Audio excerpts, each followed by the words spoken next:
A quick search online and you'll find frightening claims about MSG.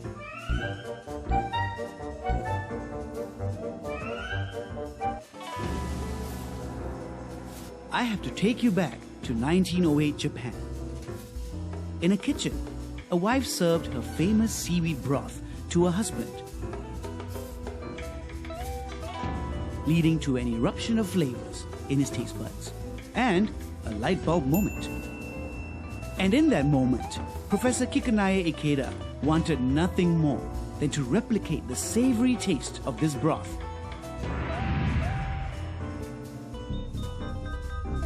He narrowed down the key substance to glutamate naturally found in the seaweed. Through a series of chemical experiments, days of evaporating and treating the seaweed,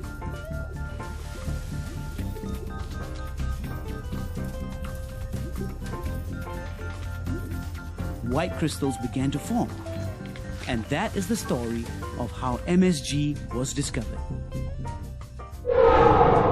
So this is the main raw material for our production. This is the fresh cassava root. This is the simulation of MSG production process. So we start from the tapioca starch. We have to dissolve this tapioca starch into the water. Okay, is this enough? That's good. After that, stir it. This starch solution containing glucose then goes through a fermentation process. And then it becomes, what is this? Glutamic acid broth.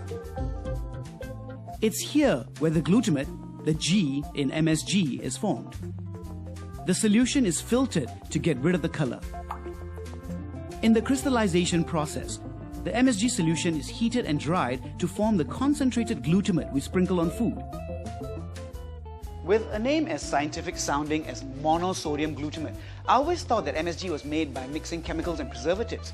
Never would I have guessed that it's made by fermenting natural ingredients like tapioca. It's unhealthy. We don't take any MSG. I think it's an artificial taste, so it shouldn't be healthy. Having too much of it actually leads to adverse health effects like hair loss. I actually feel quite bloated and there's a lot of water retention. Hypertension. MSG has been linked to a myriad of health issues, from nausea, hair loss, heart palpitations, numbness, tingling, headaches, to thirst and dry mouth. MSG enhances flavor for certain foods. On sweet foods, it may not have the desired effect. But when sprinkled onto savory foods like these chips, nuts, and meats, MSG sparks a certain kind of joy on our taste buds. So far, MSG is starting to look less menacing to me. And I'm about to find out an even more shocking fact about the flavor enhancer. About 80% of MSG is made up of glutamate. The rest is sodium, which is also part of salt. If we have been consuming glutamate all our lives, I want to know why some people swear by the side effects of taking MSG. Dr. Kelvin, so I found out that it's almost impossible to avoid glutamate. So why is it that some people complain of excessive thirst, headaches, nausea, heart palpitation when they consume MSG? There are some patients that do present with what we call MSG syndrome. And by a larger study done by the FDA independently in the 1990s, it shows that this occurs in a very small subgroup of patients and typically in very high doses of 3 grams. However, no one will routinely consume 3 grams of MSG. That's like taking 6 packets of instant noodles worth of MSG at a go.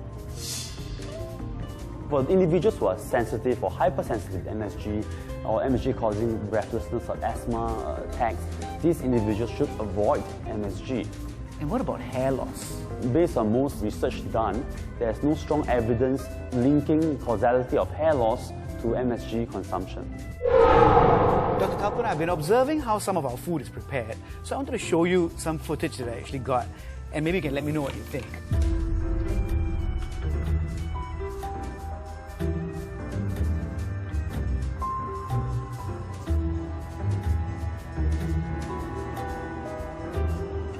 Oh, both salt and MSG. Yeah, both. Is there something wrong with that? When you look at the quantity of sodium which has gone into this, half a teaspoon of salt has around 1000 milligrams of sodium, and half a teaspoon of MSG is having around 700.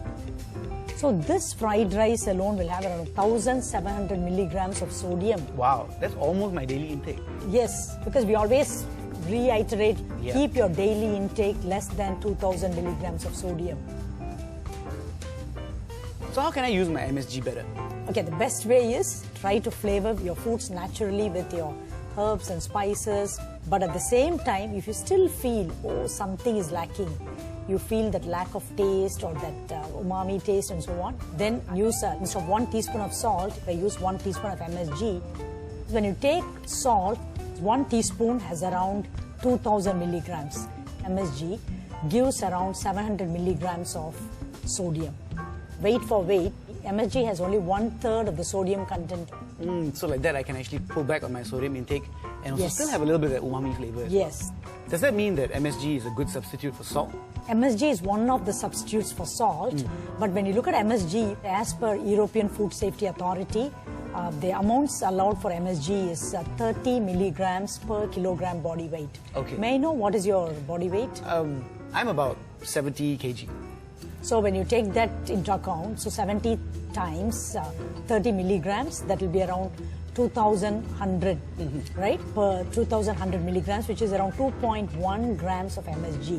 That is your daily acceptable limit per day.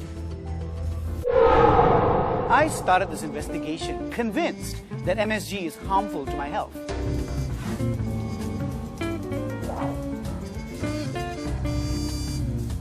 To be honest, I'm not sure where I heard it from, but I believe it. So I stay away from MSG.